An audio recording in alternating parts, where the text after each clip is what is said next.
Morning dear students, let's start with history. Chapter 3, ruling the countryside of standard 8. So children, in 19th century, India was the biggest supplier of high quality indigo in the world. But Italy, France and Britain had been the major buyers and exporters of Indian indigo for hundreds of years before that, children. Now we come to our next topic, that is why the demand for Indian indigo. Now indigo plants need a tropical climate to grow in, making India the ideal place to grow indigo. In Europe, Indian indigo was available in limited quantities and at high price.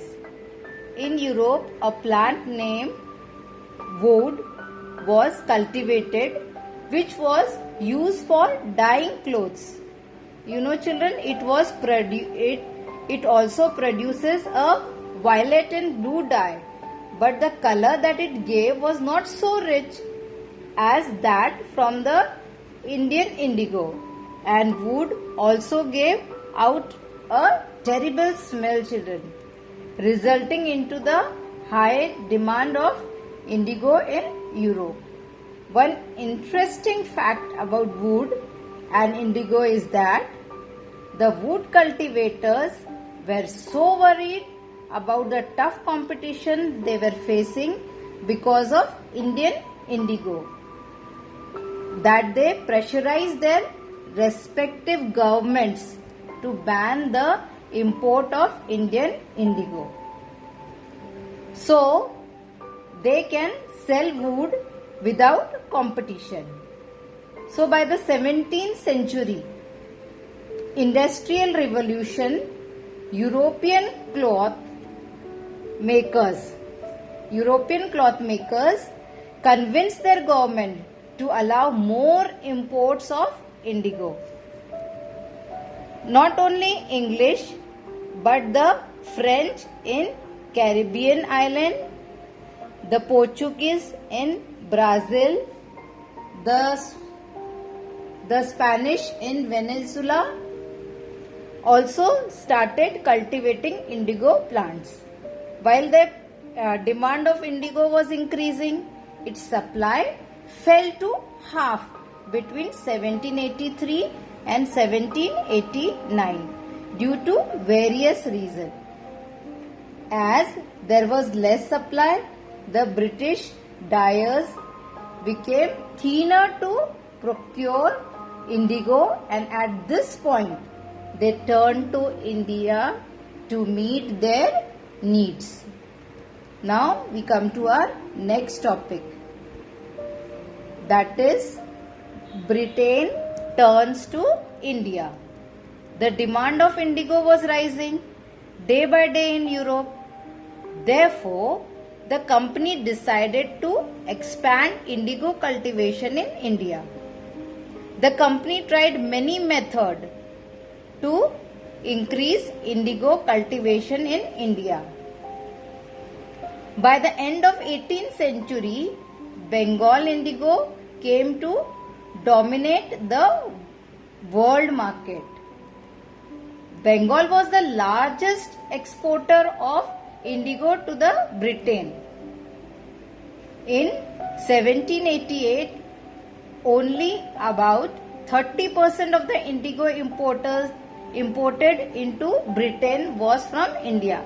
But by 1810, it went up to 95%. Children, you can imagine, from 30% it went to 95%.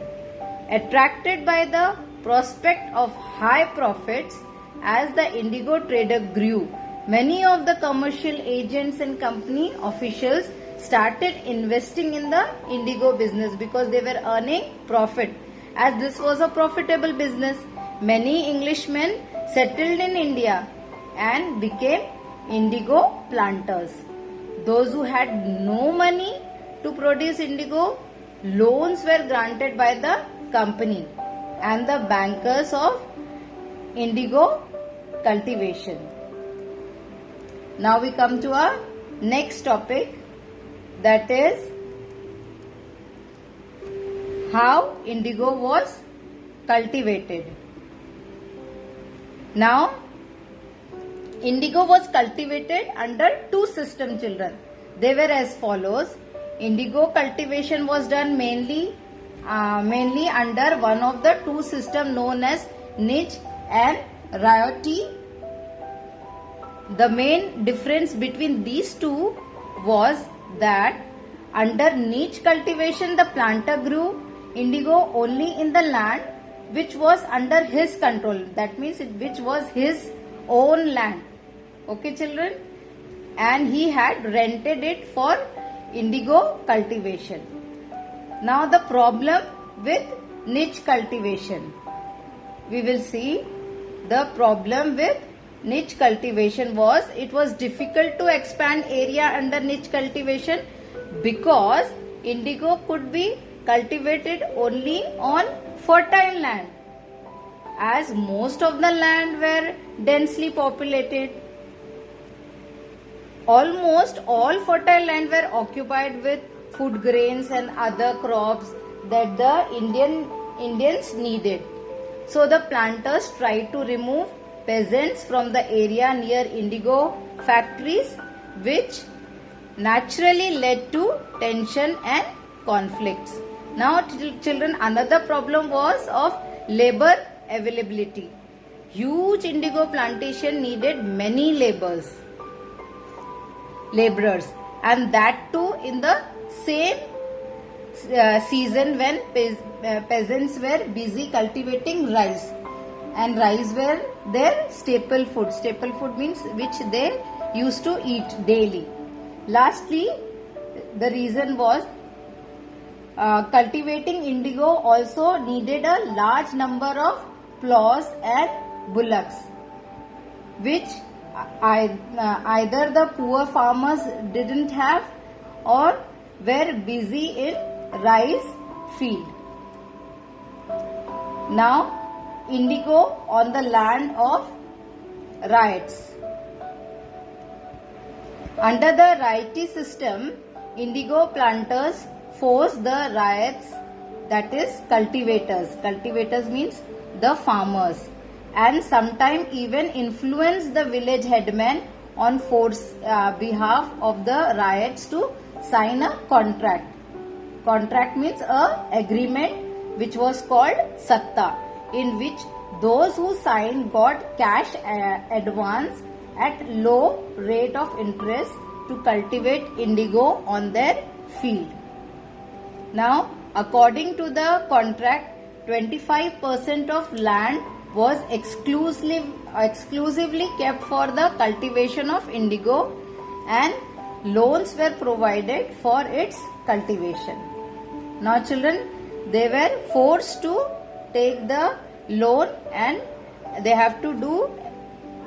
were forced to sign the contract.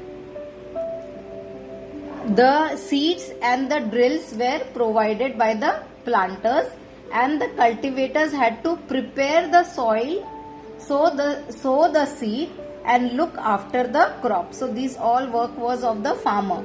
When the crop was harvested and delivered to the planter, a new loan was given to the ryot, and the cycle started all over again. So again, if they have taken one interest and the crop is done, so they were forced to take other interest, other loan. Next, peasants who were initially tempted by the loan soon realized how harsh the system was. The price they got for the indigo where they produced was very low, and the cycle of loan never ended.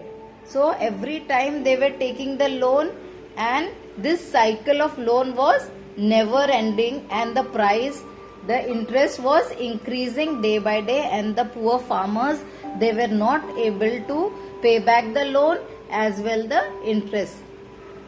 So there were other problems too. The planters usually insisted that indigo be cultivated on the best soil, in which peasants preferred to cultivate their main food grain, that was rice.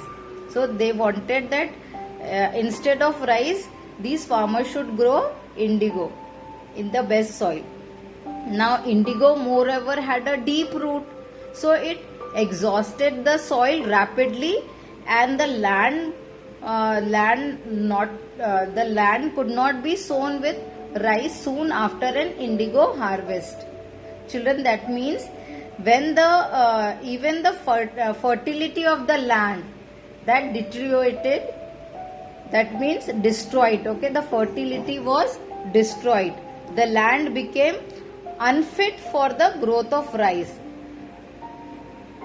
Okay, the land became barren, unfit for the growth of rice after the cultivation of indigo. As the system of indigo plantation was very oppressive, all the peasants became rebellious.